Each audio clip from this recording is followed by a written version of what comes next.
السلام علیکم ورحمۃ اللہ وبرکاتہ۔ الحمد للہ رب العالمین والصلاة والسلام علی سید المرسلین، اما بعد فاعوذ باللہ من الشیطان الرجیم، بسم اللہ الرحمن الرحیم۔ برادران عزیز و معزز خواتین،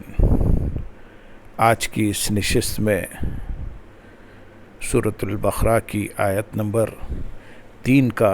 ترجمہ و تفسیر پیش کرنے کی سعادت حاصل کی جائے گی۔ الذين يؤمنون بالغيب ويقيمون الصلاة ومما رزقناهم ينفقون۔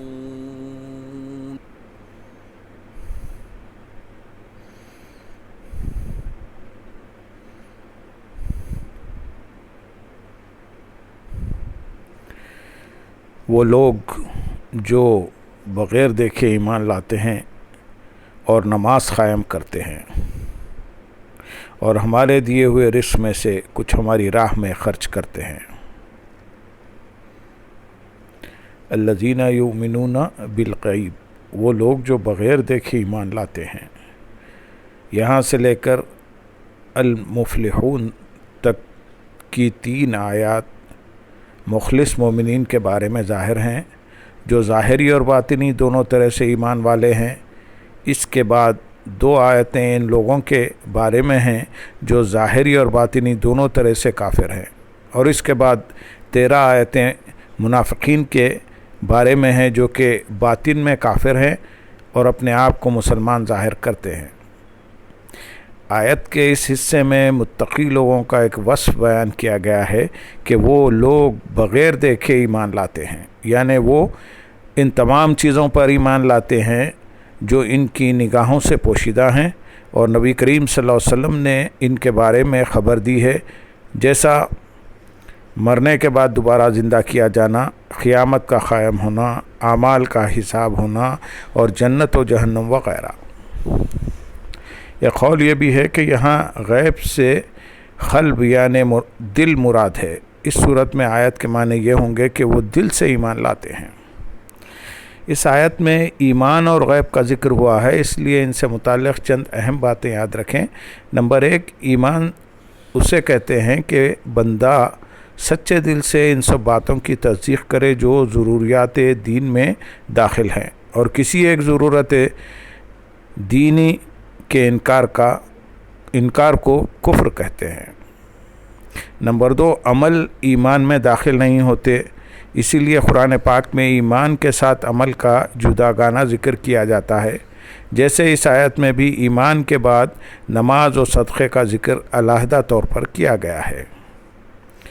نمبر 3، غیب وہ ہے جو ہم سے پوشیدہ ہو اور ہم اپنے حواس جیسے دیکھنے، چھونے وغیرہ سے اور بدیہی طور پر عقل سے اسے معلوم نہ کر سکیں۔ نمبر 4، غیب کی 2 قسمیں ہیں، ایک جس کے حاصل ہونے پر کوئی دلیل نہ ہو، یہ علم غیب ذاتی ہے اور اللہ تعالیٰ کے ساتھ خاص ہے، اور جن آیات میں غیر اللہ سے علم غیب کی نفی کی گئی ہے وہاں یہی علم غیب مراد ہوتا ہے۔ نمبر 2، جس کے حاصل ہونے پر دلیل موجود ہو، جیسے اللہ تعالیٰ کی ذات و صفات، گزشتہ انبیاء کرام علیہ السلام اور قوموں کے احوال، نیز قیامت میں ہونے والے واقعات وغیرہ کا علم۔ یہ سب اللہ تعالیٰ کے بتانے سے معلوم ہیں، اور جہاں بھی غیر اللہ کے لیے غیب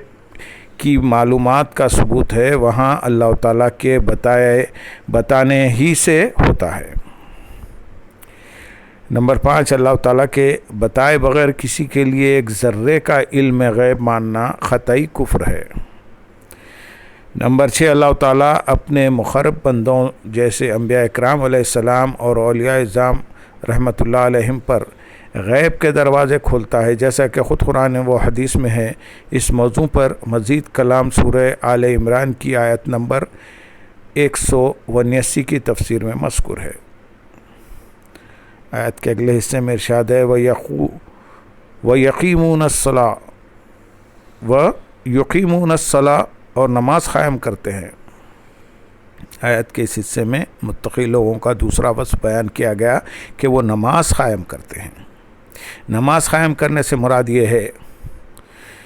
کہ نماز کے ظاہری اور باطنی حقوق ادا کرتے ہوئے نماز پڑھی جائے۔ نماز کے ظاہری حقوق یہ ہے کہ ہمیشہ ٹھیک وقت پر پابندی کے ساتھ نماز پڑھی جائے اور نماز کے فرائض،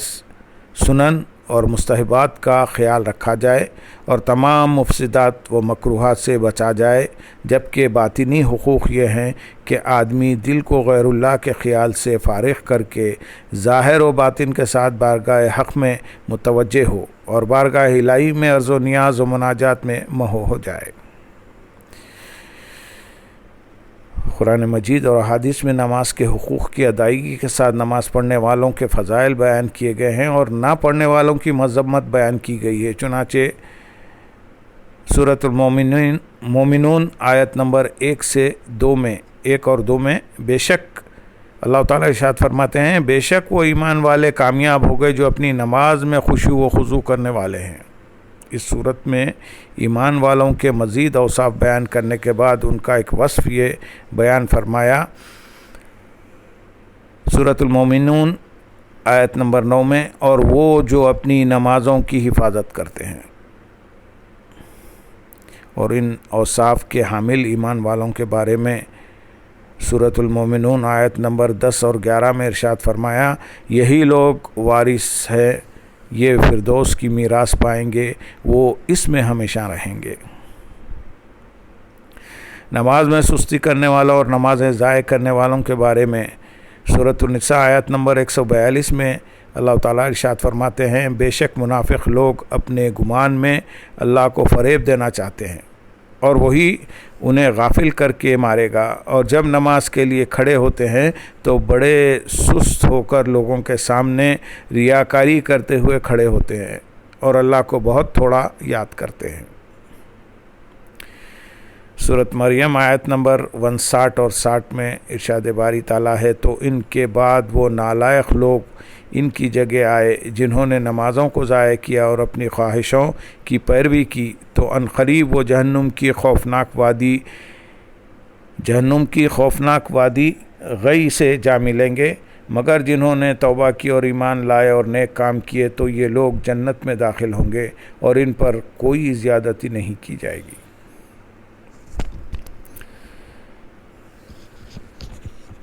صحیح بخاری میں ہے کہ حضرت عثمان غنی رضی اللہ تعالیٰ عنہ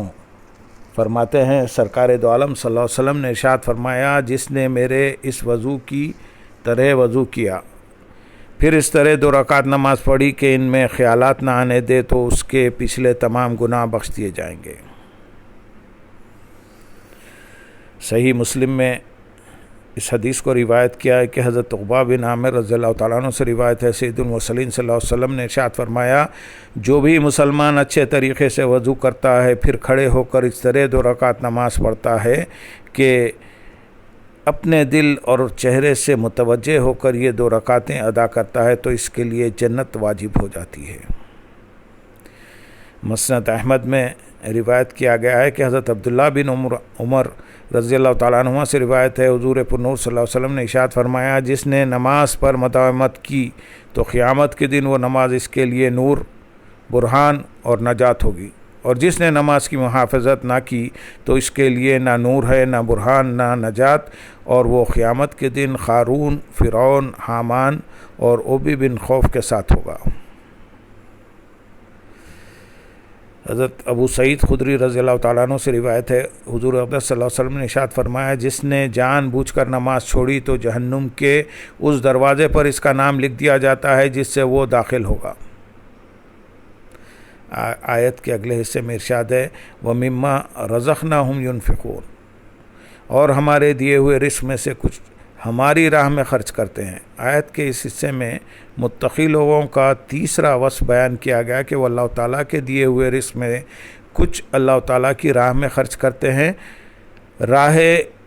خدا میں خرچ کرنے سے یا زکوٰۃ مراد ہے، جیسے کئی جگہوں پر نماز کے ساتھ زکوٰۃ ہی کا تذکرہ ہے، یا اس سے مراد تمام قسم کے صدقات ہیں، جیسے غریبوں، مسکینوں، یتیموں، طلباء، علماء اور مساجد و مدارس وغیرہ کو دینا۔ نیز اولیاء کرام یا فوت شدگان کے ایصال ثواب کے لیے جو خرچ کیا جاتا ہے وہ بھی اس میں داخل ہے کہ وہ سب صدقات نافلہ ہیں۔ آیت میں فرمایا گیا ہے کہ جو ہمارے دیے ہوئے میں سے کچھ ہماری راہ میں خرچ کرتے ہیں۔ اس سے معلوم ہوا کہ